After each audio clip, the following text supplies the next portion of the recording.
السلام علیکم ورحمۃ اللہ وبرکاتہ۔ Respected brothers and sisters, Pakistan میں توہین رسالت کے حوالے سے فرانس کے مسئلے پر حکومت نے اپنا کردار ادا نہیں کیا۔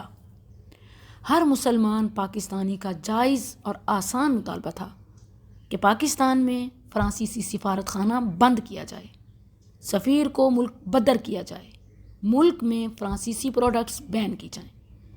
جائز اور آسان مطالبہ تھا۔ حکومت نے وقت مانگا، وہ بھی دیا، مگر ظلم پر ظلم یہ کہ احتجاج کرنے والوں کو روکنے کے لیے تحریک لبیک کے سربراہ سعد رضوی کو گرفتار کر لیا، جو کہ ریاست مدینہ تو دور کسی بھی آزاد ریاست میں تصور بھی نہیں کیا جا سکتا۔ ناظرین، اب آپ بتائیں اس کا حل کیا نکالا جا سکتا ہے؟ حکومت سے کیسے منوایا جا سکتا ہے؟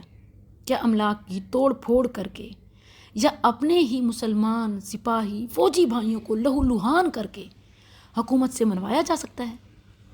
جس عشق رسول کی آڑ میں روڈ بلاک کیے ہوئے ہیں، نظام زندگی معطل کیا ہوا ہے، لاکھوں ایمرجنسیز ہوتی ہیں، مسلمان ہی تنگ ہوئے ہیں، کیا اس سے فرانس کو سبق ملے گا یا وہ الٹا ہم پر ہنسے گا، خوش ہوگا، اس کا مقصد پورا ہوگا؟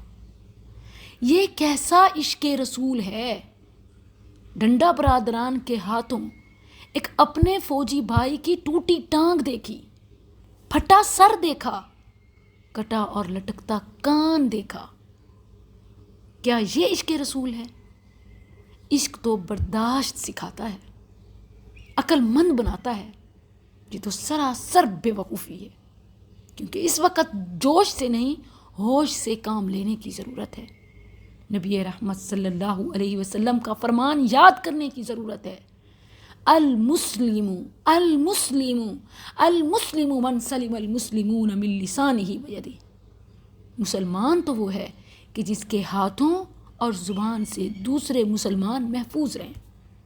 اختلافات ہیں، احتجاجات ہیں، مطالبات ہیں، مگر مسلمان کی عزت، مسلمان کا خون، مسلمان کی حرمت حلال نہیں ہوتی، وہ کعبہ سے بھی زیادہ ہے۔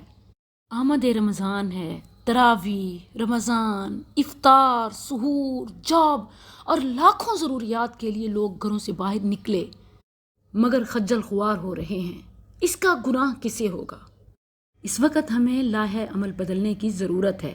ڈنڈا برادران اور حکومت دونوں کو تجدید اسلام کی ضرورت ہے۔